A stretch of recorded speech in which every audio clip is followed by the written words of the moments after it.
Hey everybody, Rob from Rob's Game Group back with you again. This is episode 2 of the series that I'm doing on OSR fantasy world building. And in this episode we're going to talk about the adventure area that you make for your players. And I'm going to show you some ways that I went about that, some things that I do or have done. Sorry.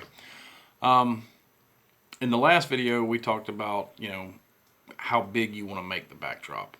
And I showed off my cheesy little homemade map that I did for my Black Char campaign, which, if you'll notice, there's a lot of different places and different environments here. And the reason that you want to give yourself multiple places, and even if you do a region like this, or if you go even smaller and you make all of your adventures take place basically in or around one city, there still needs to be districts within that city or areas close to or around it where different races and people of different classes would congregate. So in mine I have, I put in, there are several human cities, essentially, Black Char Castle and Black Char Port, Altara, which is a major trade city, Shield Wall Keep, which is a home of my Silver Knights, Black Iron Hall is a place where it's one of the Dwarven halls. You've got Frostport up on the other coast, City of the Glass City, which is a city of wizards, Shadowmere Forest, where somewhere in there is where the home city of the elves is in this area. And the reason you want to do that, and I'm specifically going to continue to use this area map as an example, but you could do the same thing if you're just doing everything in one city too, is because you're going to have players who want to play different races. And yes, these, like Altara, it's primarily a human city, but that doesn't mean that's all that's there. It's a trade city, so people of every race and class that is allowed in my game is going to be found there in one form or another. So in my few hundred miles that I create of area for the game to take place, I not only have my human cities, but I have other places where, the tribe lands up here. This is where most of the barbarian tribes come down from. And Shadowmere Forest, down here in the bottom. This is where most of the elves come from that are in this particular region. And it's so that I can tie storyline into those places and give the characters a little bit of a backdrop, a personal backdrop area.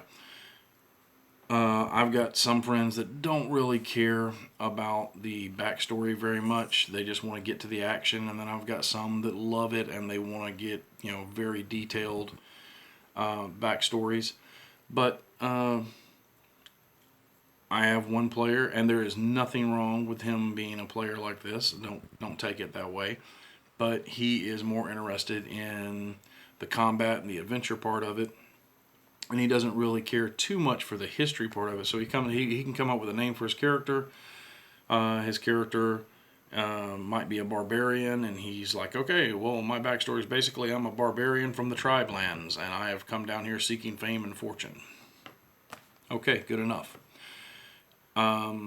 But then I might have another character who is an elf from Shadowmere Forest in the elven city within, and that character, that player, might have a much more in-depth story about being cast out from his or her people and sent out and into the world on their own, and they can never return to Shadowmere Forest, blah blah blah, and you get the idea. So you wanna give places in your area, your adventuring area. This is my adventuring area for this campaign. But you want to give places for all of the races and or characters to be from or to tie into. because it allows them, if they want to have a little bit more depth with their character. One of the things that I've done with my group is they just kind of started off on some random town on the coast, and had to go deal with some undead in a castle. And once that was over, they came away from it and were just expecting to head to the next town to start spending money. But they were approached by a retainer from, let me get the name of everything here. They were approached by a retainer of Lord Ballinwood of the city and lands of Saurus, which is about 2 days travel north of Altara. And he brings a letter to one of the player characters that is sealed and says that he has been quested with finding this character for the Lord and Lord Baronwood, and he gives him the letter.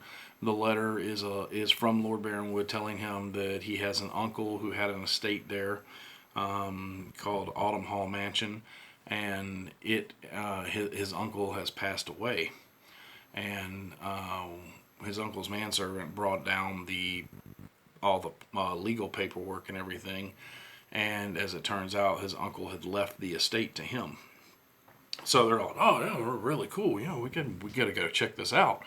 And it tells him in the letter to come to Saurus and seek him out, so that they can finalize everything. So the players will go and they get there and they get everything finalized, and they now have, you know, some acreage. They have this big house with stables for some horses.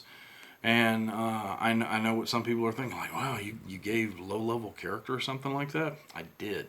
And I did it for a reason.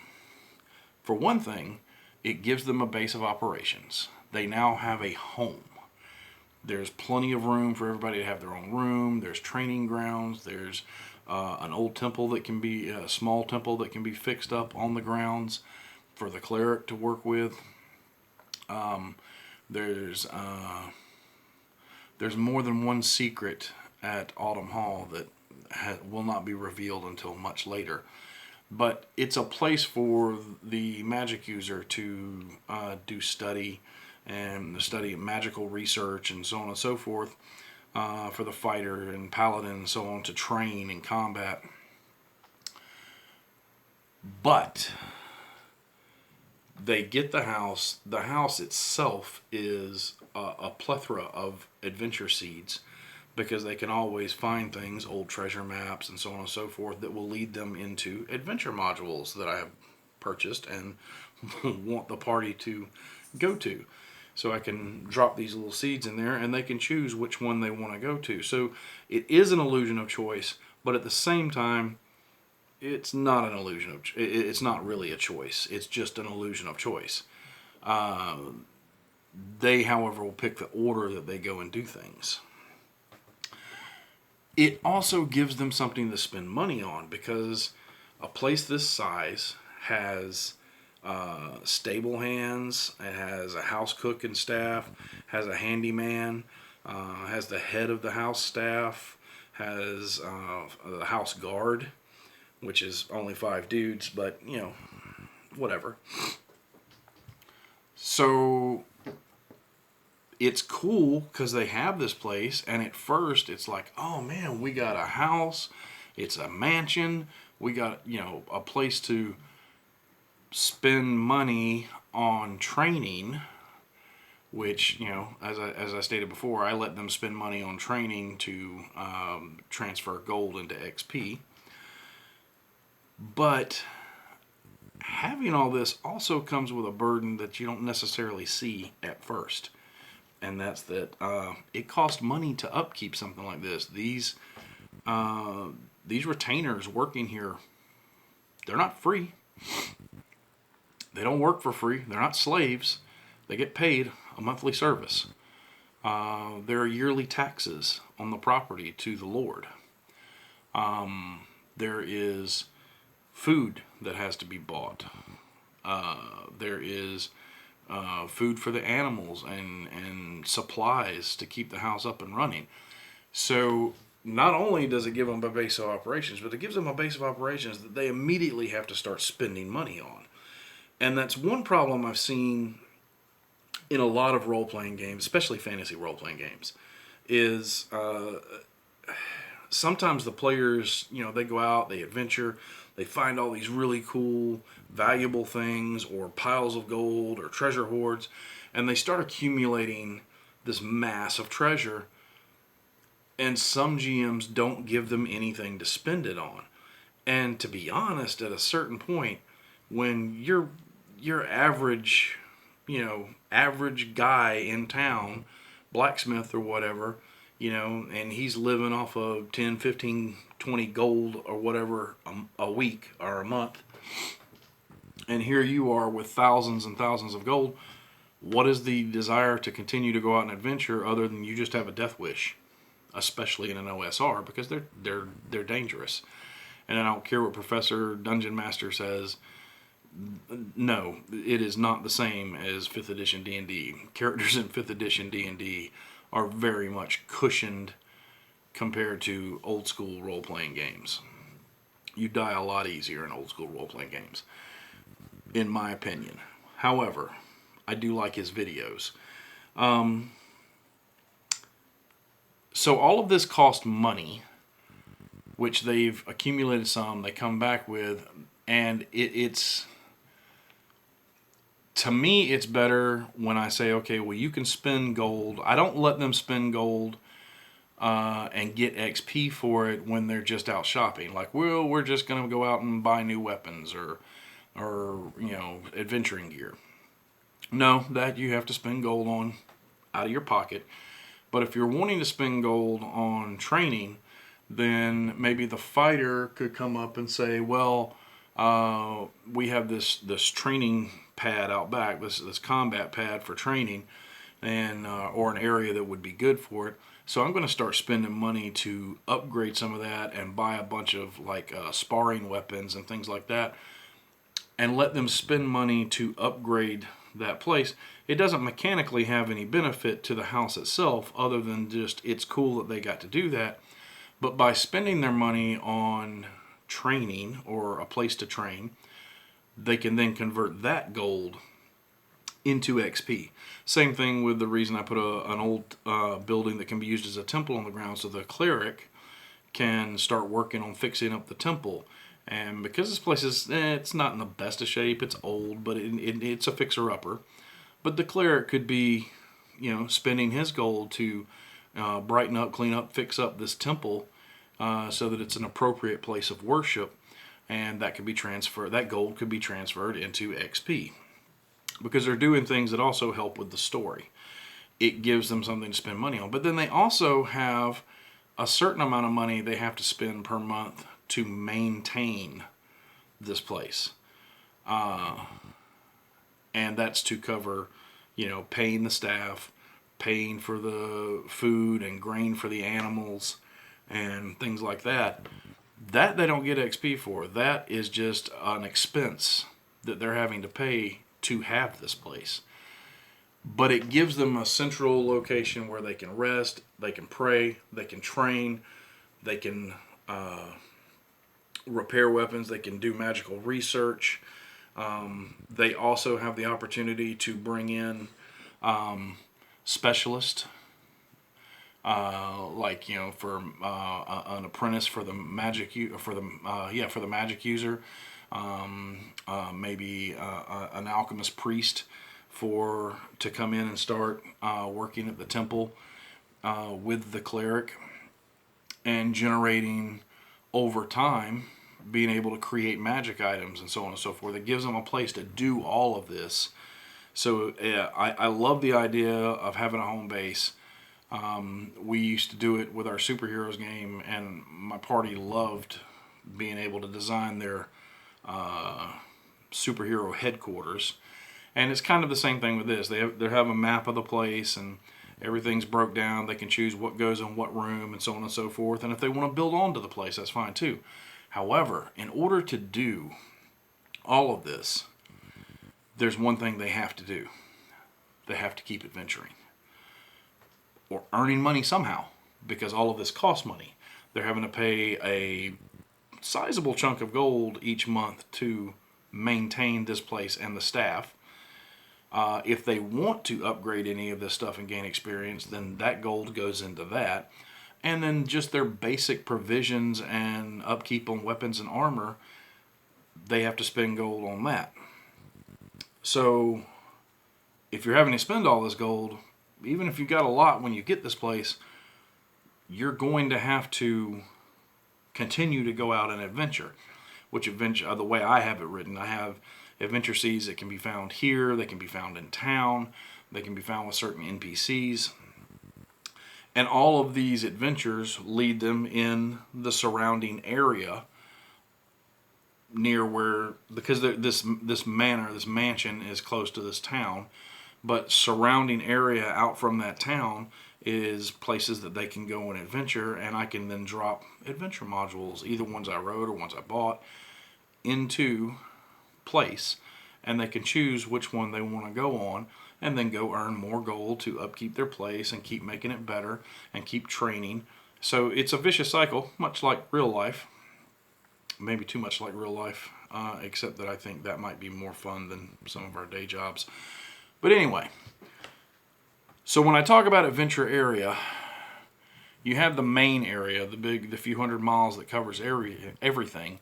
But then I've picked one point in that main area that will have their base of operations where they can operate out of, and it's where I can adventure seed stuff for them to go to. And it's also a convenient fallback point, because you're going to have to fall back and rest. You're not going to go in and clear out every dungeon the first time through.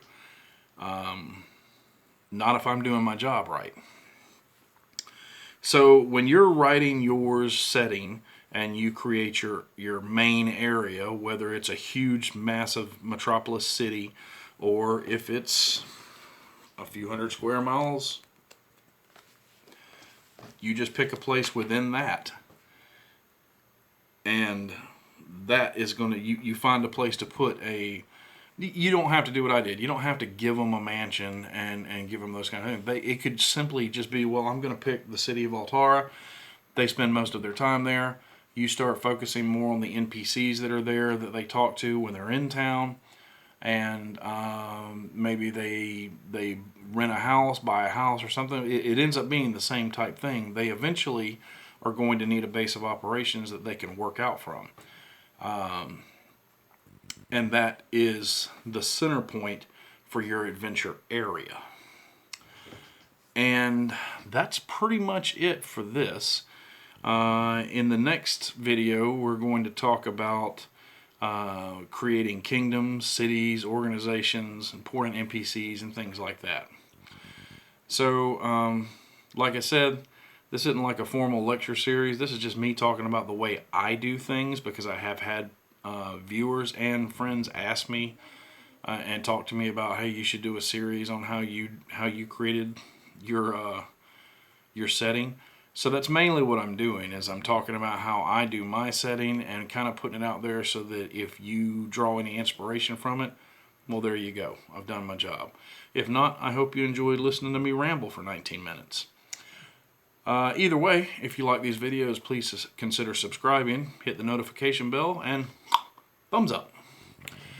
And until next time, good gaming and good luck.